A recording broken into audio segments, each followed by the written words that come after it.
জীবন চলার পথে মতভেদ বা মতপার্থক্য থাকাটা অত্যন্ত স্বাভাবিক।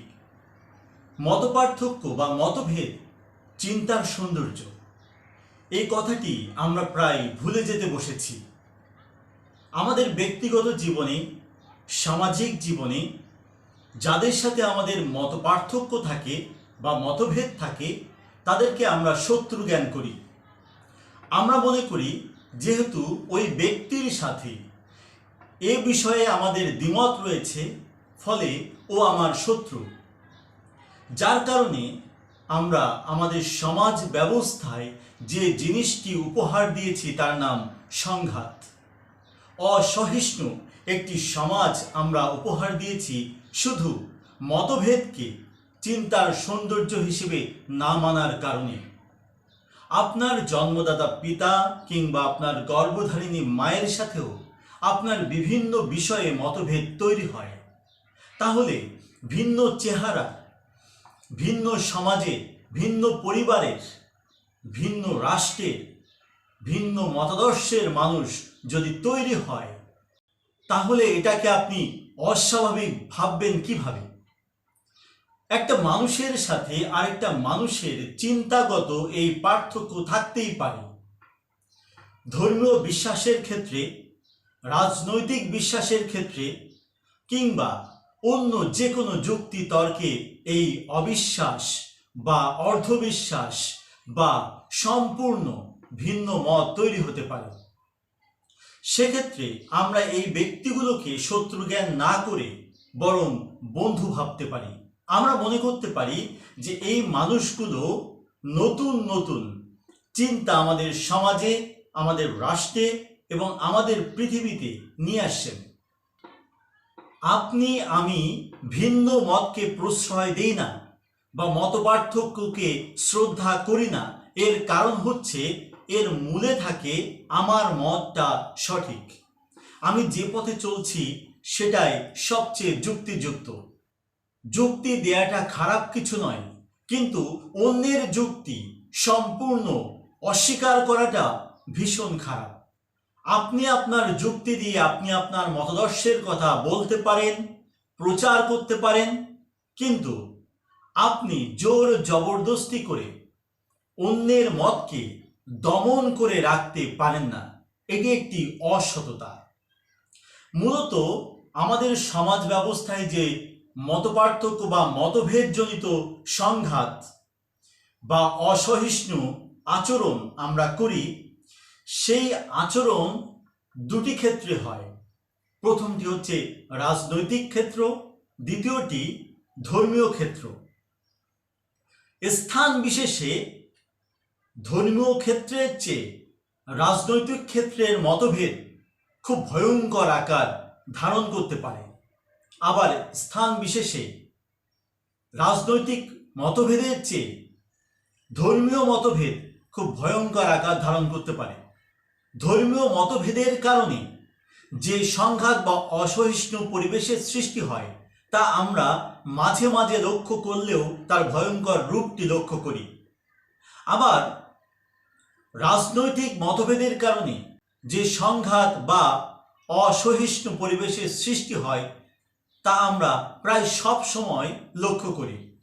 কখনো কখনো তা মারাত্মক আকার ধারণ করে, কখনো একটু সহনীয় মাত্রায় থাকে। কিন্তু এই রাজনৈতিক মতভেদের কারণে সংঘাতটি চলমান। আমরা একটু খ্রিস্টপূর্বাব্দে চলে যাচ্ছি, যেখানে দুইজন পৃথিবীর বিখ্যাত ফিলোসফার, বিখ্যাত দার্শনিক প্লেটো এবং অ্যারিস্টটল ছিলেন। আমরা জানি সক্রেটিসের ছাত্র ছিলেন প্লেটো, প্লেটোর ছাত্র ছিলেন অ্যারিস্টটল, অ্যারিস্টটলের ছাত্র ছিলেন আলেকজান্ডার। প্রায় 400 খ্রিস্টপূর্বাব্দে যখন প্লেটো একাডেমিয়া নামে একটি প্রতিষ্ঠান, বলতে পারেন শিক্ষা প্রতিষ্ঠান, বলতে পারেন একটি দার্শনিক চর্চা কেন্দ্র প্রতিষ্ঠা করেন, সেখানে তারই ছাত্র অ্যারিস্টটল প্রায় 20 বছর জ্ঞান অর্জন করেছিলেন। অর্থাৎ অ্যারিস্টটলের শিক্ষা গুরু, দীক্ষা গুরু প্লেটোর কাছ থেকে 20 বছর দীক্ষা নিয়েছেন। 20 বছর দীক্ষা নেওয়ার পর অ্যারিস্টটল যেটা করেছেন, গুরুর সেই মতবাদ বা মতদর্শকে শতভাগ গ্রহণ না করে তিনি ভিন্ন মত, ভিন্ন দর্শন প্রতিষ্ঠা করার চেষ্টা করেছেন। লাইসিয়াম নামক আরেকটি দার্শনিক চর্চা কেন্দ্র বা প্রতিষ্ঠান তৈরি করেছিলেন অ্যারিস্টটল। প্রচলিত গল্পে বলা হয় একসময় প্লেটোর অনুসারীরা প্লেটোর কাছে গিয়েছেন যে, গুরু, আপনারই ছাত্র আপনার কাছ থেকে দীক্ষা নিয়ে, শিক্ষা নিয়ে সে এখন যে দর্শন প্রচার করছে তা আপনার দর্শনের সাথে সাংঘর্ষিক, আপনার দর্শনের বিরোধিতাও। প্লেটো হাসছেন। তারপর যখন প্লেটোর কাছে খুব একটা পাত্তা পেলেন না, তখন এই সমালোচনাকারীরা আবার অ্যারিস্টটলের কাছে গিয়েছেন, গিয়ে বলছেন যে আপনি যে দর্শন প্রচার করছেন, যার কাছ থেকে আপনি দর্শন চর্চা শিখেছেন, সেই প্লেটোর বিরোধী। কারণ কি? তখন অ্যারিস্টটল বলেছেন, আমার শিক্ষক প্লেটো আমাকে শিখিয়েছেন সত্যের অনুসারী হতে, তার অনুসারী হতে নিষেধ করেছেন।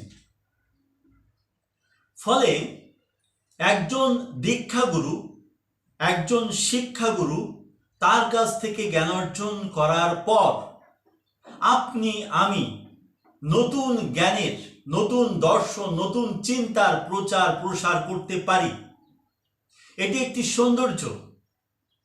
মতভেদ একটি চিন্তার সৌন্দর্য, তা আমাদের মানতে হবে।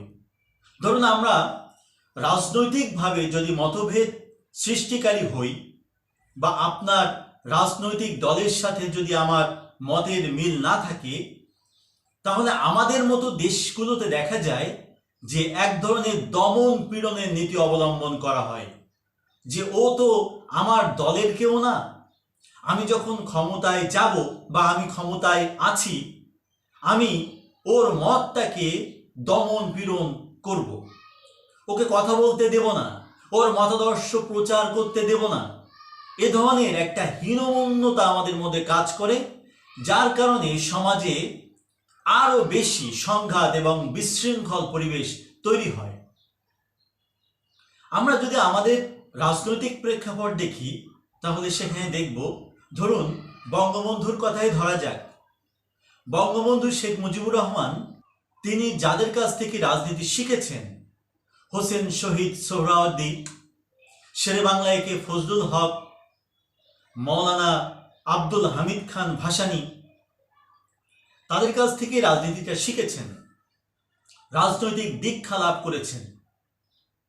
মৌলানা ভাসানীকে তো বঙ্গবন্ধুর রাজনৈতিক দীক্ষা গুরুও বলা হয়।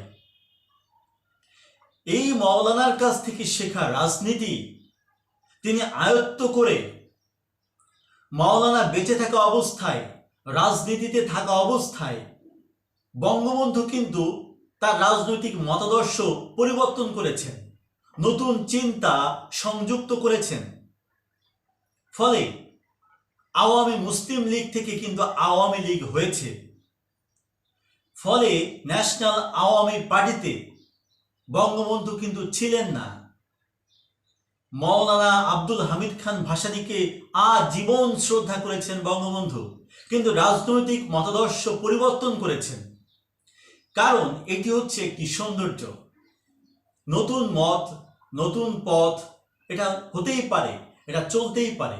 কিন্তু আমাদের সমাজ ব্যবস্থায় বর্তমানে রাজনৈতিক প্রেক্ষাপটে আমরা দেখতে পাই, যদি ভিন্ন মতে বা ভিন্ন মতাদর্শের কথা বলা হয়, তাহলে তাকে হত্যা করা হয়, গুম করা হয়, তাকে নানাভাবে মামলা দিয়ে জেল হাজতে প্রেরণ করা হয়। তো এ ধরনের যখন অমানবিক পরিস্থিতি তৈরি করা হয়, তখন সমাজ আর মানুষের থাকে না, সমাজটা হয়ে যায় জন্তু জানোয়ারের আখড়া। যেমন কবি শামসুর রহমান দেশটাকে ঘাতকের আস্তানা বলেছিলেন, ঠিক তেমনি এই দেশটা ঘাতকের আস্তানায় পরিণত হয়। চিন্তার এই পার্থক্য, চিন্তার এই মতভেদ আমাদের নতুন পথের সন্ধান দিতে পারে।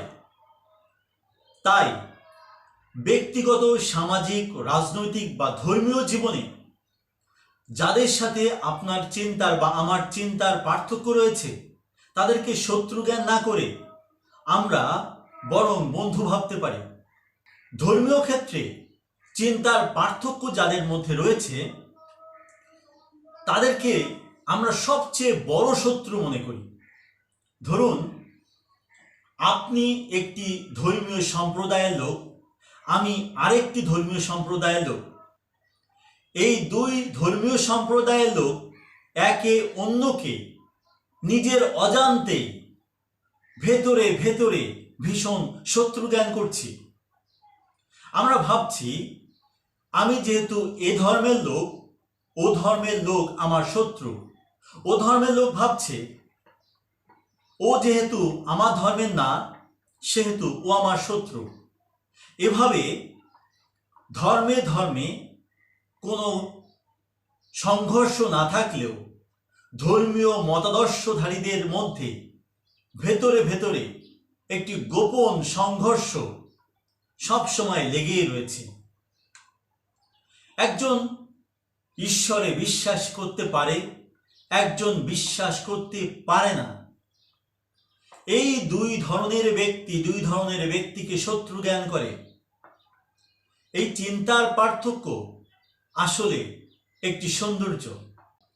যখন কোনো ধর্মে বিশ্বাসী মানুষকে হত্যা করা হয় বা কেউ হত্যা করে, তখন ধর্মে অবিশ্বাসী মানুষেরা হাততালি দেয়, অট্টহাসিতে ফেটে পড়ে, ভেতরে ভেতরে একটা পৈশাচিক আনন্দ লাভ করে।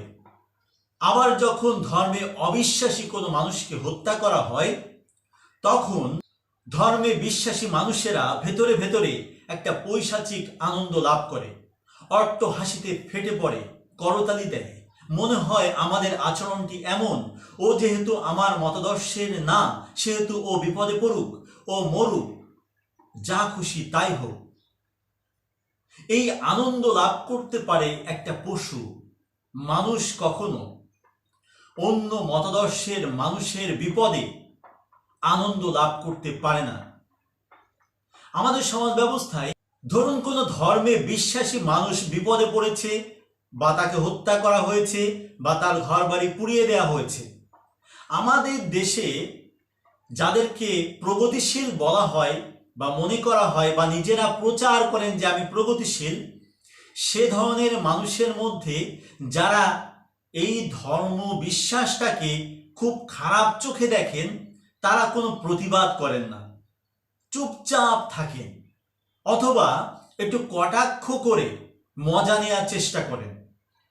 আবার যখন ধর্মে অবিশ্বাসী কোনো মানুষকে হত্যা করা হয়, বা তার ঘর বাড়ি পুড়িয়ে দেওয়া হলো, বা সে বিপদে পড়ল, তখন ধর্মে বিশ্বাসী মানুষেরা চুপ থাকে, কোনো কথা বলে না, প্রতিবাদ করে না, এবং ভেতরে ভেতরে হাসে, মজা পায়। এটা আমাদের সমাজ ব্যবস্থাকে করে ফেলেছে একেবারে অসহিষ্ণু। আমরা একে অন্যের ক্ষতি সাধনের জন্য যা যা করা প্রয়োজন তা করতে একেবারে উদ্গ্রীব হয়ে আছি। এর প্রধান কারণ হচ্ছে ও আমার মতাদর্শের নয়। আপনার মতাদর্শের নয়, তাতে কি হয়েছে? এই সমাজ ব্যবস্থায় ভিন্ন মতের, ভিন্ন মতাদর্শের, ভিন্ন চিন্তার, ভিন্ন ধর্মের, ভিন্ন রাজনৈতিক মতাদর্শের লোক তৈরি হতে পারে, থাকতে পারে। আমরা পাশাপাশি বসবাস করব, সহিষ্ণু আচরণ করব, একে অন্যের বিপদে এগিয়ে যাব, অন্যের আনন্দে নিজের ভেতরে আনন্দ অনুভব করব, এটি হচ্ছে মানুষের সমাজ। সেই মানুষের সমাজ কায়েম করতে হলে আমাদের প্রয়োজন মতভেদকে শ্রদ্ধা করা, পরমত সহিষ্ণু হওয়া। মতভেদ বা মতপার্থক্য চিন্তার সৌন্দর্য, এটি নিজের ভেতরে স্বীকার করে নেয়া।